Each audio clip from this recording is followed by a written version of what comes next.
Lines drug trafficking is in a few minutes here on Radio 4.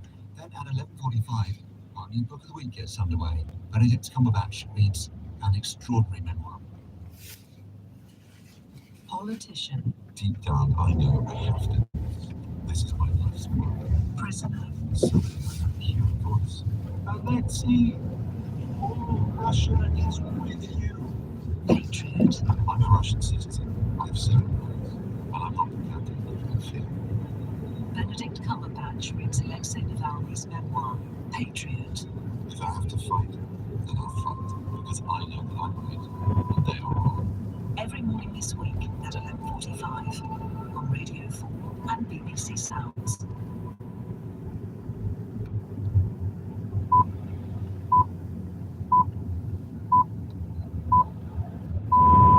BBC News at 11 o'clock. Thousands of exiled Syrians are returning to the country from Lebanon and Jordan following the fall of President Assad's regime. Border crossings remain busy in both directions. However, some Syrians fear what the rebel takeover might bring. Madeleine Corbach lives in Saweda in southwestern. She has mixed feelings about the situation. Yesterday we were happy, of course he's gone, but we're still in shock. We are in disbelief that finally, after 13 years of fight for justice, everything just happened in 10 days. We're afraid, we're happy, we're sad, we don't know what to say.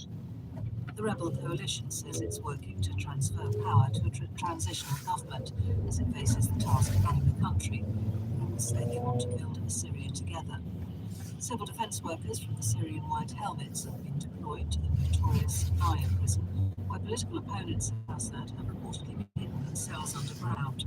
Rebel forces freed most of the prisoners after overthrowing the government. Officials have appealed to former guard to supply rebel forces with codes to any electronic doors. Train services along the west coast may remain disrupted following Storm Dara. Several routes are closed due to fallen trees and debris. Tens of thousands of people are still without power. Rachel Reeves will tell EU finance ministers later that closer relations between the UK and the European Union will boost economic growth across the continent. In the first address by UK Chancellor to the Eurogroup since Brexit, Ms Reeves will call for a reset in relations. The South Korean Justice Department has banned Yoon Suk-yeol from leaving the country. It's continuing to investigate him over last week's declaration of martial law, which he quickly rescinded after an outcry. Campaigners who want to see heading in football reduced because of possible links to the development of dementia are urging the government to make it a national health issue. A report looking at the impact of heading, part funded by the FA, is due to be published this afternoon. BBC News.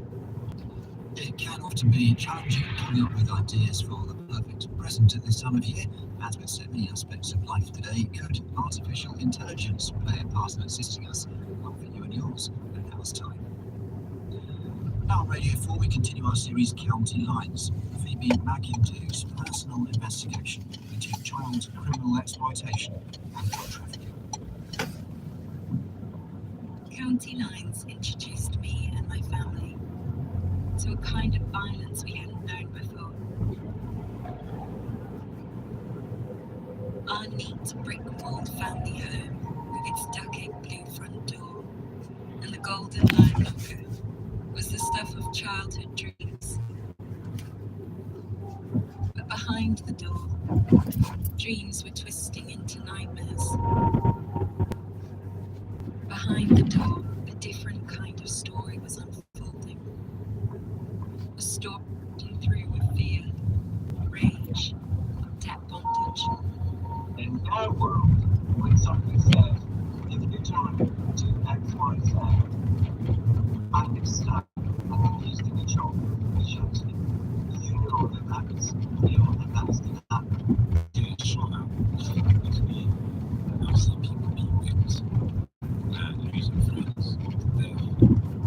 When I picked up that gun, when I had my relative building and we got one leg closed, we were accused of the A38 Great Charles Street, Queensway. That's going south, just after Lancaster Circus because of an accident. In Linden Road, it's partially blocked going north from Bourneville through to Selly because of a tree which came down earlier, and other fallen trees partially blocked out the overhead Selly Park headed south from Grange Road to Vicarage Road. And that's travel from BBC Radio WA to Casco Hall in half an hour. Can't stand Cheshire. Sickness, arrests, death. I'm Phoebe McIntyre, and this is episode 3 of County Lines. Hope is there. I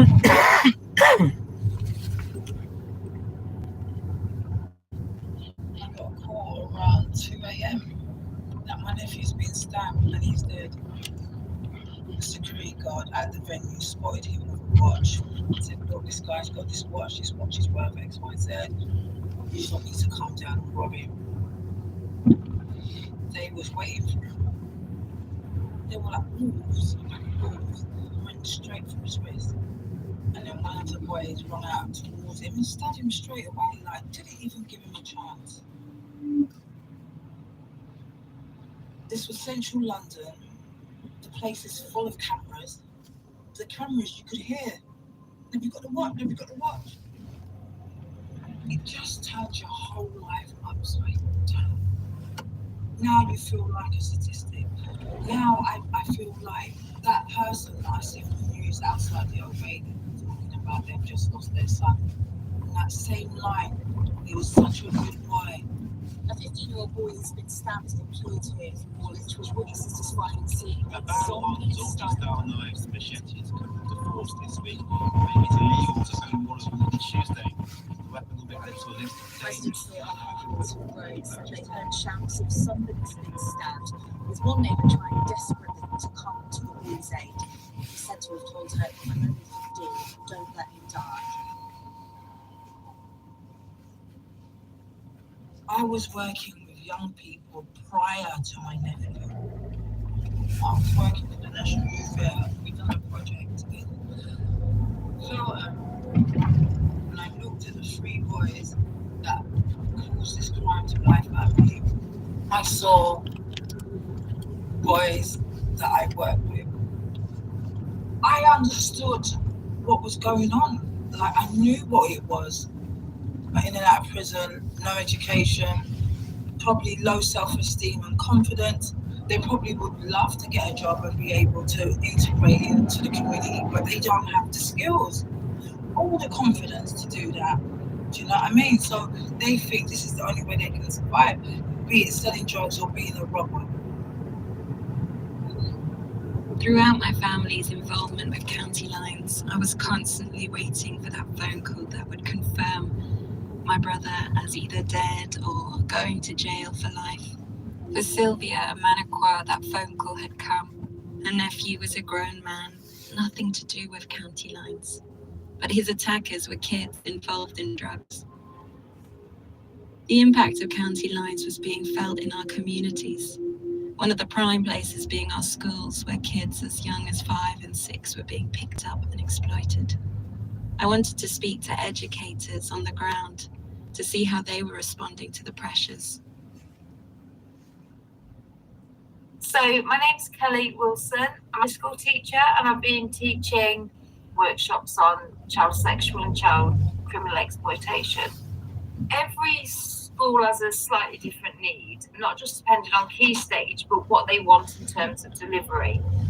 So just one second, my daughter's just going to do. All right, Jasmine? Yeah, thanks. Get home. What's happened at school? Basically,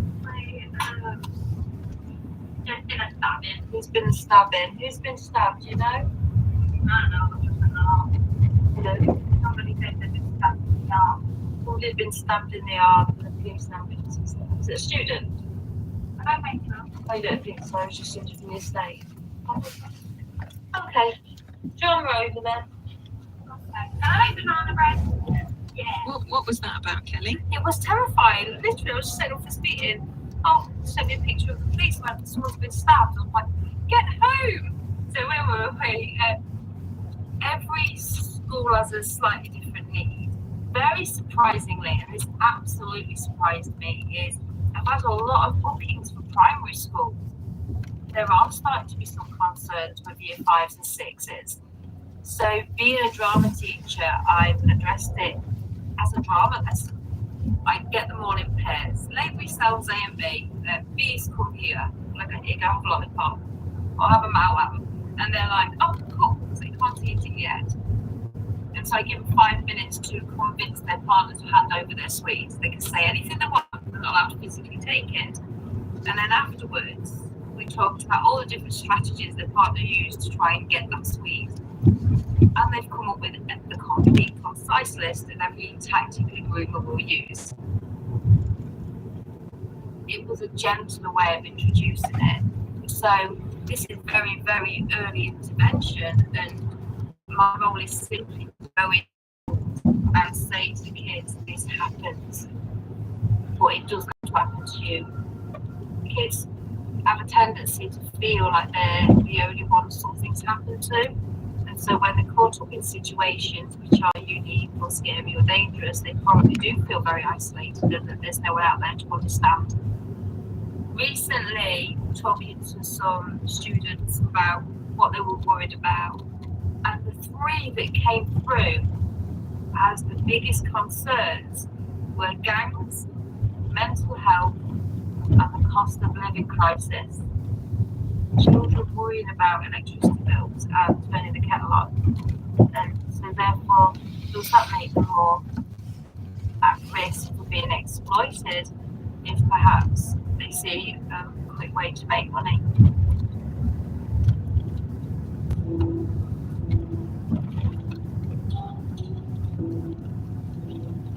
I'm in Berlin. But while I've been making this series, I've been having conversations with my parents about my brother and our family involvement in county lines, and I sent them both the prompt healing, and I just want to play out some of their replies.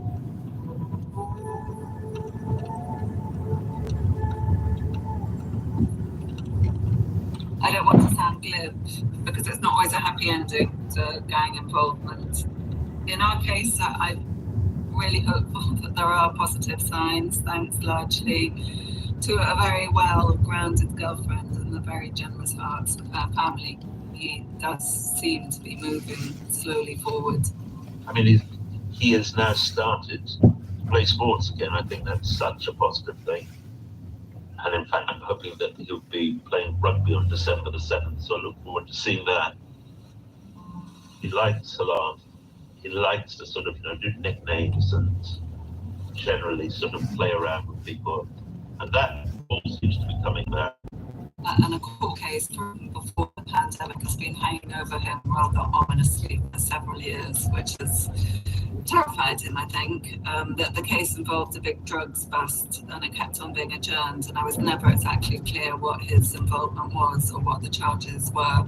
And when I did some Googling, I came across a very grim mugshot of him from a local paper, which purported that he may be one of the most dangerous criminals in England. Thankfully, the judge who finally heard his case the other day sentenced him to a number of community service hours, and I'm currently battling with the paper to remove such a nasty, damaging digital footprint. We have, we've lots of these WhatsApp groups he joins, and of course gets fully supported not just by us, but the wider family. That level of support, committed support, really interested in seeing him do well. So he's got some things which are on his side, but he's taking advantage of them, and he is making a difference. The other day, to my great joy, he posted me photos of him and his girlfriend adorning a homemade gingerbread house with Smarties, which made me really smile that this could be the same boy marked down permanently on the web as a dangerous criminal. Sorry you went through this and all this. I don't care about all of that. I just want you to be. I'm so sad, coma again. It's going to be changed. He was exploited from the age of 8, lived through some serious trauma, That's a lot. and now he's using his experiences to help others and to shine light on the systemic problems that lead kids into county lines. I survived all the trauma I've been through. People go into that victim stuff of, oh, I'm sure of you that you should have felt sorry for me when I was going. You mentioned the cracks. We're going to talk about those cracks. Where would you start? I'll start on consistency.